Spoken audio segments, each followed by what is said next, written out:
Hello everyone, and welcome to our webinar on the 2017 Funding Opportunity Announcement, System of Care Expansion and Sustainability Cooperative Agreements. My name is Gary Blau. I'm the Chief of the Child, Adolescent, and Family Branch here at SAMHSA, and I am extremely pleased to be able to share some of this information with you along with a number of my staff who will try to provide some context, background, and helpful tidbits and hints about how you can successfully apply for this cooperative agreement. As you can see by the slide, SAMHSA is Substance Abuse and Mental Health Services Administration, where we believe that behavioral health is essential to health, prevention works, treatment is effective, and people can recover. As I said, this particular webinar will be focused on the Children's Mental Health Initiative, CMHI, otherwise known as the System of Care Expansion and Sustainability Cooperative Agreements. The goals for today's webinar really are to help you all understand the purpose of the Comprehensive Community Mental Health Services for Children and Their Families program, which is what we call the Children's Mental Health Initiative, or CMHI. And this program operates under the Systems of Care principles. And you're going to have a walkthrough of all the elements of this funding opportunity announcement. And ultimately, if you have questions, although this is archived, you can reach out to the identified people in the FOA. That would be Diane Sondheimer and Tanvi Ajmera, who can help people with any of the questions that they may have. Yep, that's my slide. Thank you. Go ahead. One of the things that I like to start off with is to remind people of SAMHSA's strategic initiatives. Our particular program operates on a number of these initiatives across all of them, and really try to articulate in your application, what it is that you're trying to accomplish that is consistent with SAMHSA's strategic initiatives, as this is the way that we really are funding the various grants and contracts and services that we have. So obviously, we're very involved with healthcare and health systems integration, trauma and justice, recovery support, certainly workforce development, and perhaps to a greater or less extent, health information technology, depending on your program. And although we're not a prevention program per se, we certainly take a look at youngsters that meet our criteria for diagnostic classification and try to prevent them from having additional problems or getting new problems. We also really are pushing the idea that the Children's Mental Health Initiative is an excellent example of SAMHSA's theory of change. And that theory of change takes an idea or an innovation which relates to a concept and takes it through various phases, translating that concept into an implementation approach, and then finding out what works, disseminating that information across a lot of different constituency groups through various means, expanding the implementation efforts all the way through the idea of wide-scale adoption. And as you can tell by the title of this funding opportunity, we really are pushing the idea that this grant be leveraged to continue to expand your system of care as well as sustain the system's activities, services, values, and principles beyond the life of the grant. And it's really important to articulate how you plan to do that. If you're obviously a statewide applicant, you can look at how that extends across your particular state. If you're a local applicant, can you expand into communities outside of your general area or counties, or linking with the states in order to see that when programs work, that there's a strategy here to both expand and sustain them. Now, obviously, the Children's Mental Health Initiative and the long legislative language that I said before, the Comprehensive Community Mental Health Services Program for Children and Their Families Act in the early 1990s has evolved a lot over the years since it first began. In 1993, the program started with a small, modest investment as a demonstration of $4.9 million. Over the course of that time, the program now has over $119 million per year budget, and we have awarded 331 of these grants since the program inception. We put on more of the recent ones. We started to focus more on this concept of expansion and sustainability about FY 2011, and since then we've continued to develop our grantees to focus on this concept of expansion and sustainability. In fact, last year in FY 16 we had 32 new grants, and as you can see in the FOA this year, we have over $15 million that we yet again are recycling to award to create systems of care all over the country. We do think it's important that folks, as part of your application, have a context for your service delivery. One of the most important ones for us has to do with the 2013 SAMHSA CMS Informational Bulletin that was jointly issued, called Coverage of Behavioral Health Services for Children, Youth, and Young Adults with Significant Mental Health Conditions. You can access that particular IB, Informational Bulletin, at that web link. And it talks about how CMS, Medicaid, is poised and can pay for all of the different kinds of services that systems of care have found to be effective with young people who have a serious emotional disturbance and their families. Things like wraparound and peer support services, intensive in-home and respite and mobile crisis, etc. And I think that that's critical because not in every state is this set up, but states have the opportunity through various waivers and other means to pay for these services, and CMS has gone on record with SAMHSA to indicate that this is possible.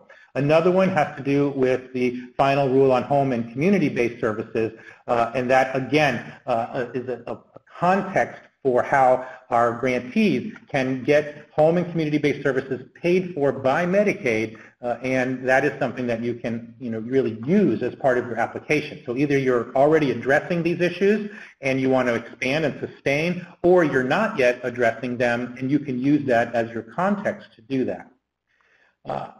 Our next piece here is really important information as far as the executive overview of what the FOA is all about. The application is due January 3rd. We did try, as you know, as this was issued in early October, almost 3 months for people to work on this application, and we felt that was necessary because of the complexity of doing that. We're not sure about how many awards because you can get $3 million per year if you're a state applicant for the 4 years, and $1 million per year up to if you are a subdivision of states, and that also includes territories and Indian or tribal organizations and sovereign nations. So the whole point of that is, again, that for local communities and subdivisions, $1 million per year for 4 years, for states, $3 million per year, and that's the maximum award per year. You don't have to apply for all of that, but that's the maximum award per year, 4 years. And there are significant matching requirements that are there's 3 for the first 3 years. There's 3 federal dollars to 1 local dollar, and in that 4th year, the match becomes 1-to-1. And again, the reason is that over the course of those 4 years of the grant, that we do want to see the local, community or the state to take over more responsibilities for funding and expanding and sustaining that system of care. So that's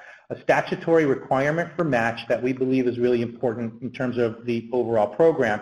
Those match dollars can be in kind or certainly cash, and they can also be from things that are redirected from higher end, say, residential type care to more home or community-based care as well. So as you're looking at reducing, say, inpatient or psychiatric residential centers or residential facilities and moving those dollars back into the community, those dollars then count as match. So all of that said, that's the context for systems of care. It is a very important component, this particular slide. SAMHSA is transitioning to a brand new electronic FOA submission system. This is new for us, and so it will be new for all of you, and we are strongly recommending that as part of your process that you get familiar with the electronic system, and this is NIH's Electronic Research Administration Grant System, and all of the FOAs that we are issuing are going to be absolutely done through this system. There are no exceptions to that this year, and please begin to get your registration activities happening and familiarize yourself with this system. And as it says on the slide, strongly suggested to start the registration process 6 weeks prior to the due date in case there are problems. And I really, inevitably, every so often, somebody, a group of people have worked so hard on preparing their application, only to have it kicked back because they haven't followed the rules or because at the last minute there's been some kind of a glitch in the electronic system or other things, or that you haven't gotten responses in terms of the DUNS numbers or any of those things. Please pay attention to that. Do that in advance. Don't wait until the day, before the application is due just, to upload those sorts of things. And SAMHSA will be having a webinar that will be archived. So if you are not seeing this until after October 26th, not to worry. That online there will be, if you go to samhsa.gov/grants under the FY 2017 announcements, there will be a link to the archived webinar that will be done by our grants folks that are going to explain the process. That's not a question and answer thing about the program. It is specifically about how to apply through the new electronic process at NIH. And so that is something that I would urge you to download and pay attention to. So thank you very much, and I will now turn it over to Tanvi Ajmera. Hello everyone, thank you for joining us for this webinar. I'm Tanvi Ajmera and I'm a Government Project Officer. You can also direct a number of grant-related, application-related questions to me or Diane Sondheimer. So let's look at what the purpose is for this grant. To improve the behavioral health outcomes for children and youth from birth to 21 with serious emotional disturbances, including their families. Support the wide-scale operation, expansion, and integration of the system of care approach by creating sustainable infrastructure as well as services. To support the provision of mental health and related recovery support services to children and youth with serious emotional disturbances, as well as for those with early signs and symptoms of serious mental illness. This includes first episode psychosis. And to address behavioral health disparities, which we will touch upon later as well. What are some of our expectations? These are hybrid grants. This means that we cover infrastructure development as well as service delivery. The grant program cannot be only an infrastructure program or only a service delivery program. Service delivery will begin 6 months after the award has been implemented. And the basics of the grant level applications, we have states that can apply, and this would result in statewide expansion. And then there's political subdivisions of states, tribes, tribal organizations, or territories. This includes counties. For states, if you're a state applicant, you need to identify at least 2 local jurisdictions that do not already have a system of care grant program, and they will have to implement service innovation as well as demonstrate how they will systematically expand the approach in additional localities over time. Local letters of commitment should be included in your attachment, and you can see Appendix C for ineligible jurisdictions. Applications that include these sites will be screened out and will not be reviewed. This means that if you're a state and you're looking at a number of counties, if these counties already have a system of care grant program, it will be automatically screened out. There will not be an opportunity for justification or for the county to drop another grant program. So please make sure that none of the counties have a present system of care grant program. For political subdivisions of states, tribes, tribal organizations, or territories, demonstrate working with their respective states. This includes state Medicaid agencies to achieve the broader systematic changes needed to expand and sustain systems of care. These entities must also demonstrate a linkage with the lead state agency for mental health services for youth and specify how high-level systematic changes will be achieved that build on the work in their jurisdiction. In your attachment 1, you must include letters from the state, tribe, or territory leadership demonstrating their commitment to broader system-level changes. Please remember to attach all of your letters of commitment from agencies that are going to be supporting you. Some of the other expectations are to develop or enhance an existing governance structure which will be responsible for decision making at the policy level as well as the statewide, tribal, territorial, community level, as well as interagency coordination and collaboration processes. Develop formal collaborative relationships with any other SAMHSA grant programs. These include the State Youth Treatment or the State Youth Treatment Implementation Grant Programs. A list of these grant programs are in your appendix. Develop a culturally and linguistically competent social marketing and communication strategic plan. This will be due by the end of the first year of the grant award. We also require the development of a strategic financing plan, which is due at the end of the second year of the grant award and can be implemented no later than the beginning of the third year. Expectations, key positions. Please look at the appendix F to see a list of key positions. The three key positions is the principal investigator, the project director, and the lead family contact. You must include the amount of time that each of these positions will be dedicating to the grant program. Additionally, task leads, also present in Appendix F. These include clinical service delivery, who will be leading that aspect, cultural and linguistic competence, evaluation, social marketing communications, as well as youth engagement specialist coordinators. Additional expectations, to develop a health disparities impact statement. This is due no later than 60 days after the award. Use SAMHSA grant funds only for services to individuals who are not covered and/or for services not sufficiently covered by public or commercial insurance. Integrate the definition and principles of recovery. What is recovery? A process of change through which individuals improve their health and wellness, live a self-directed life, and strive to reach their full potential. We also strongly recommend to consider the needs of returning vets as well as their families. Let's go into the population of focus to be served by this grant. The age is children and youth from birth to 21 years of age. This does not mean that your grant program has to cover children from birth to 21. It could be, for example, early childhood from birth to 8 years of age, or it could be young adults or youth transitioning from maybe 16 to 21 years of age. That determination is up to you and the identified population of focus in your area. The diagnosis, the child or youth must have an emotional, social, emotional, behavioral, or mental disorder which should be diagnosable under the current DSM or ICD equivalent. For children 3 years of age or younger, the diagnostic classification of mental health and developmental disorders of infancy and early childhood should be used as a diagnostic tool. For children 4 years of age and older, the diagnostic interview schedule for children may be used as an alternative to the DSM. Disability. Disability could be defined as unable to function in the family, school, or community, or in a combination of these settings, or the level of functioning requires multi-agency intervention involving 2 or more community service agencies providing services in the areas of mental health, education, child welfare, juvenile justice, substance use, or primary health care. For children under the age of 6 years, community service agencies can include child care, early childhood education, pediatric care, and family mental health.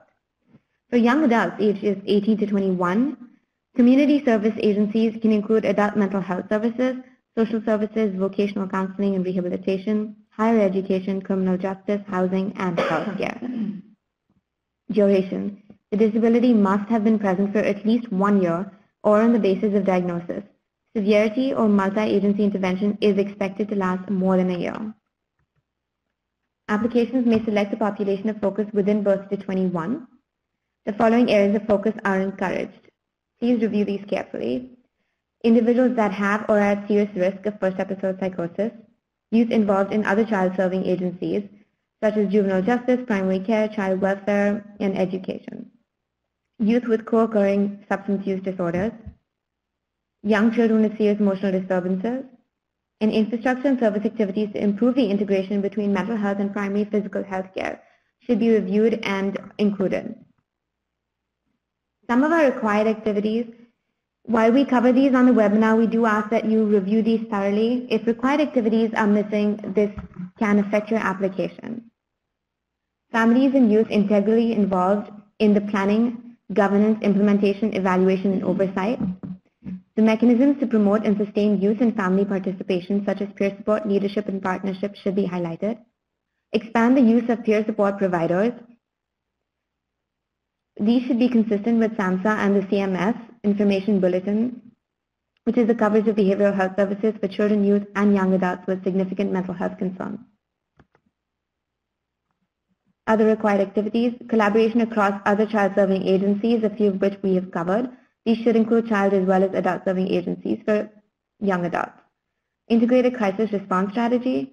Trauma-related activities should be incorporated into the service delivery systems. Outreach and engagement strategies, including those focusing on youth with early onset of serious mental illness, as well as other hard-to-reach populations. And the creation of flexible funds with agency policy support. Collaboration between SAMHSA-funded grant programs. These include the statewide family network grantees, the mental health services block grants, including the required set-aside for first episode psychosis, Now is the Time Healthy Transitions grant programs, as well as other SAMHSA grant programs. This includes state youth treatment grant programs that we spoke about earlier. Any youth enrolled in systems of care case management services as a result of the grant should be included in the service delivery tracking data to include youth funded by private insurance policy or any other federal or state health benefits program. Another required activities, implement, expand, operate, and sustain diagnostic evaluation services, outpatient services, emergency services, intensive home-based as well as day treatment services, respite care, therapeutic foster care, as well as group home services, the transition services available for children to adult services, recovery support services to provide early treatment for those youth with early onset of serious mental illness. Some of the other allowable activities include collaboration with existing federal grant programs as well as interagency teams, needs assessment, adopting or enhancing computer system management information systems and electronic health records. We encourage the use of technology approaches and platforms that can foster engagement and treatment effectiveness. This includes telebehavioral health as well as virtual systems of care. If there are any questions about the purpose, expectations, required, and allowable activities, please feel free to direct them to Diane Sondheimer or myself. Thank you. Thank you for that, Sandy.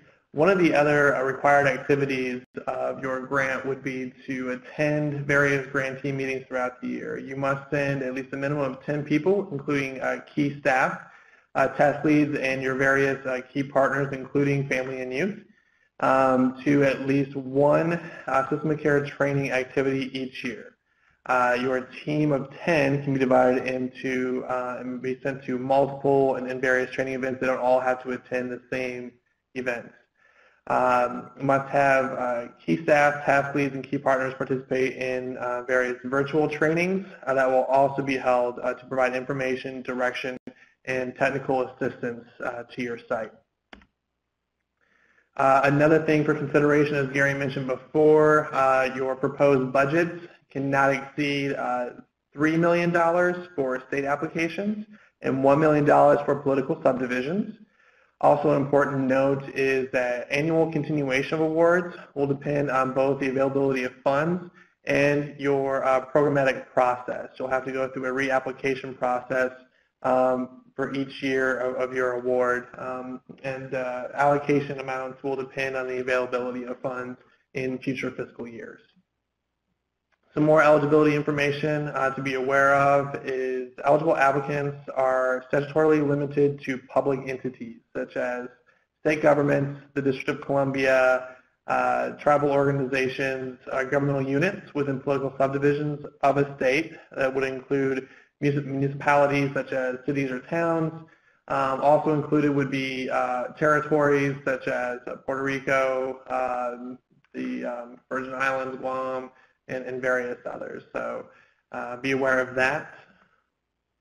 Some additional eligibility information is that all grantees that received SOC expansion and sustainability grants in fiscal year 14, 15, and 16 are not eligible for application. So if you received grants during those fiscal years, don't waste your time applying for these. They'll unfortunately be screened out. Eligible state applicants may not choose local jurisdictions that have received awards during those fiscal years as well too. Like I said, any of those who apply will be systematically screened out and won't be reviewed. If a state applicant identifies a local jurisdiction that has submitted a separate application, SAMHSA will review and score both applications. If both applications are in the fundable range, the application with the highest priority score will be funded. So we won't fund both of them. We'll score and award the highest awarded. Some other things that Gary mentioned before around the sustainability aspects of the grant are cost sharing and match requirements of the grant. So for the first, second, and third fiscal years of the grant, you must provide at least $1 for each of our federal, $3 of our federal funds. So what that means is that for states applicants that are applying for $3 million, they must put forward $1 million during the first, second, and third years. And then for the fourth fiscal year of the cooperative agreement, it's a 1-to-1 match ratio. So that means for those same state applications, the $3 million that we put in, the state would also have to put in $3 million in match funds. And that's to help meet the match requirements as well as to move the grantee towards sustainability purposes. So there'll be a system care expansion leadership match discussion webinar that will be held in February of 2017. So we encourage that you watch the webinar, which you can find at the link here on the slide. Some additional eligibility information is that applicants must show that identified needs are consistent with the priorities of the applicant, whether it be the tribe or tribal organization, a state or county that has the primary responsibility for the service delivery. Applicants must include in attachment 6 a copy of the state or county strategic plan, a state or county needs assessment, or a letter from the state or county indicating that a proposed project addresses a state or county identified priority. So in other words, we want to make sure that the service that you're requesting is meeting the demand or the need for that particular community. Tribal applicants must provide similar documentation relating to tribal priorities. Some other important funding limitations and restrictions to be aware of are the percent allocations across the grant. So for example, you don't want to spend any more than 20% of the grant award for data collection, performance measurements, and performance assessment expenses. And Emily will cover here in a minute what all of those will be. You also can't spend more than 30% of the grant award for infrastructure development purposes, which means that remaining funds, or 50% of the award, must be used for services and supports. So be sure to identify these expenses in your proposed budget to make sure that they add up appropriately. Some other funding limitations, restrictions to be aware of is that SAMHSA grantees must also comply with SAMHSA's standard funding restrictions, and you can see those in Appendix C of the FOA. And please note that the law authorizing this program prohibits funds to be used for substance abuse treatment and other non-mental health services unless they are secondary to the mental health condition of a child. So they must have a co-occurring disorder with a mental health diagnosis being a primary or part to that. So please take those in consideration when developing your application. So if there's any questions about funding limitations and restrictions, again, be sure to email Diane Sonheimer or Tambi Esmera. And with that, I'll turn things over to Emily. Thanks, Eric. These next couple of slides are on required evaluation activities. All grantees must agree to participate in the national evaluation, and also they are required to collect national outcomes measures. There will be a mandatory training and multiple technical assistance calls at the beginning of the grant to orient grantees on both of these endeavors. Grantees are required to begin data collection within 2 weeks following that training that I just mentioned. Grantees are required to collect and report certain infrastructure and service performance measure data to SAMHSA obligations under the Government and Performance and Results Modernization Act, also known as GPRA. Data is collected on 6 different infrastructure measures and will be reported on quarterly after the entry of annual goals. Service data will be gathered using the CMHS Child Outcomes Measures for discretionary grant programs.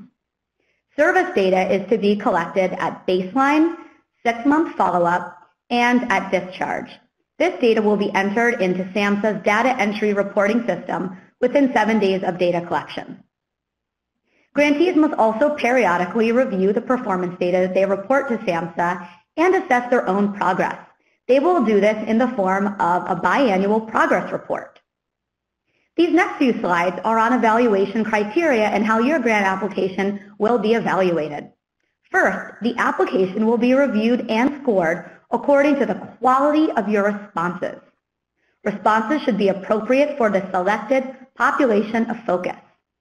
The project narrative, which entails section A through E, should be no longer than 35 pages. You must indicate the section letter and number in each response. The number of points after each heading is the maximum number of points reviewers may assign to that section of the narrative. And although scoring weights are not assigned to individual bullets, each bullet is assessed in deriving the overall section score.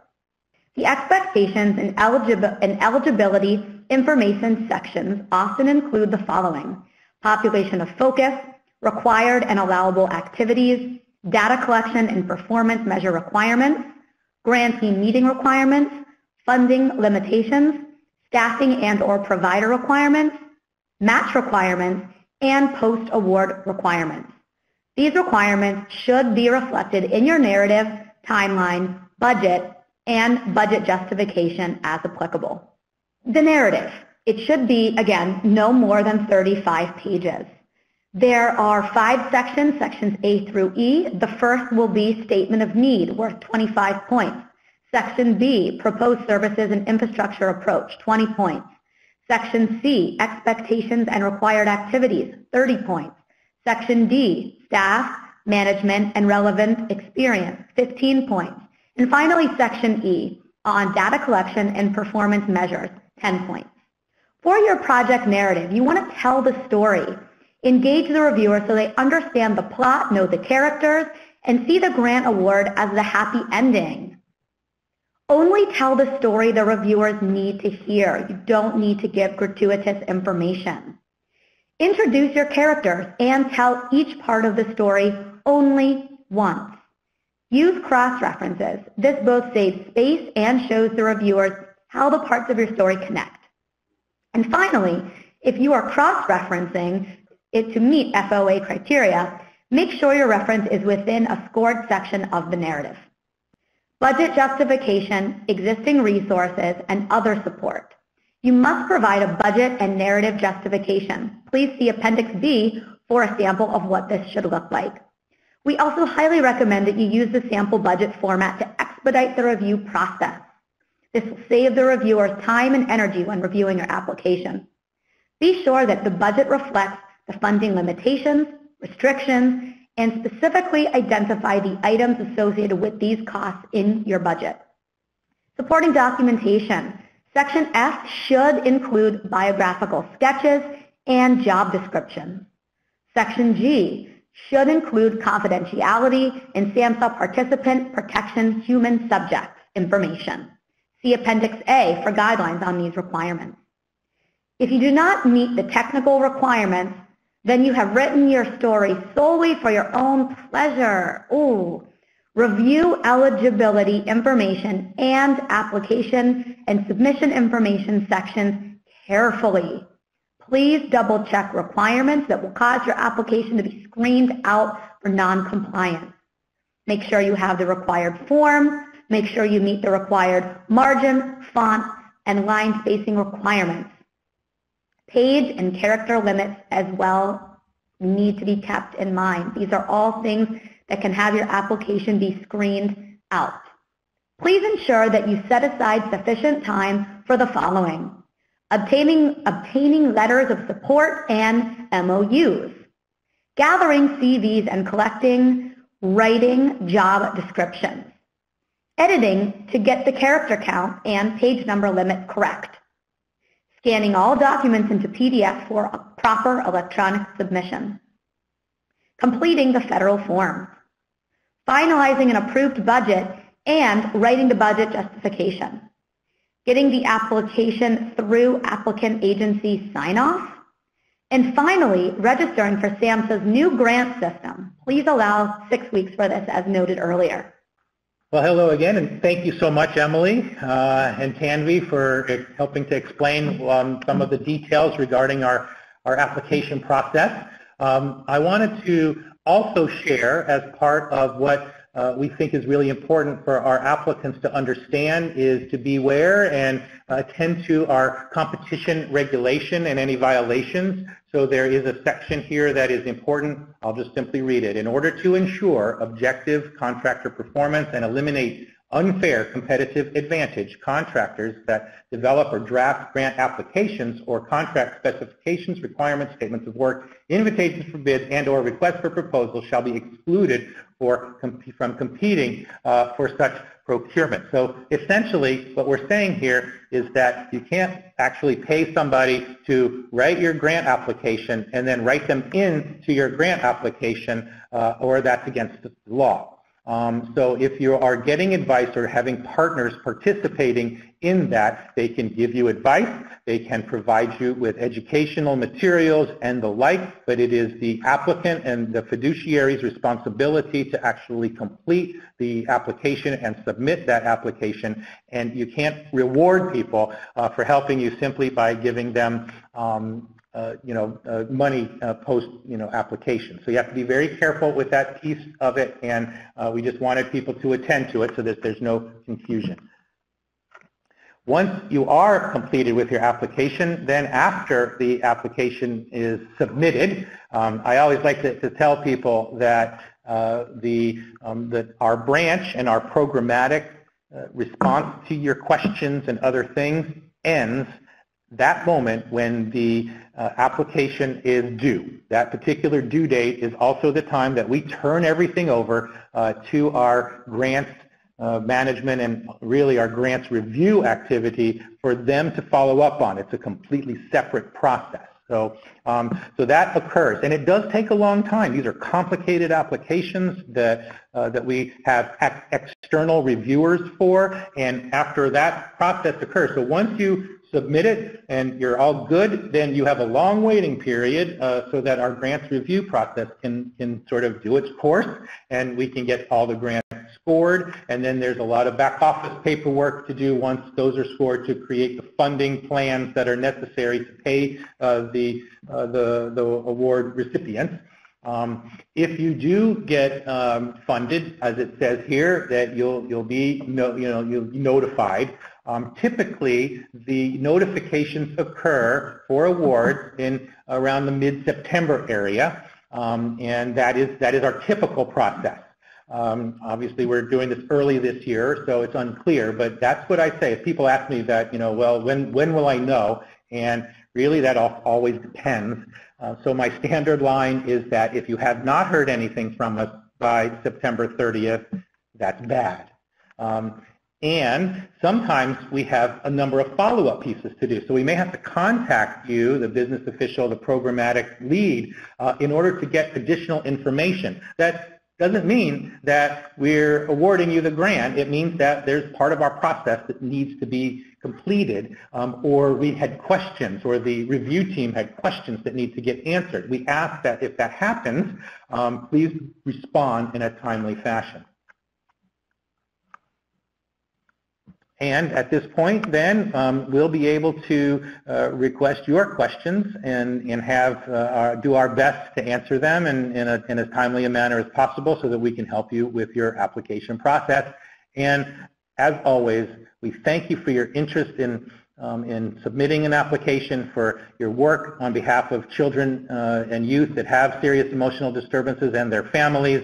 And we wish you the best of luck as you make it through this process. We think this is a very important grant application, and we look forward to working with all of you going forward, whether you win or we can simply help you as part of our technical assistance efforts. And if you do have questions about the program, please contact either Diane Sondheimer, who is our Deputy Branch Chief, or one of our program leads, Tanvi Ajmera. And with that, I thank you all and wish you the best.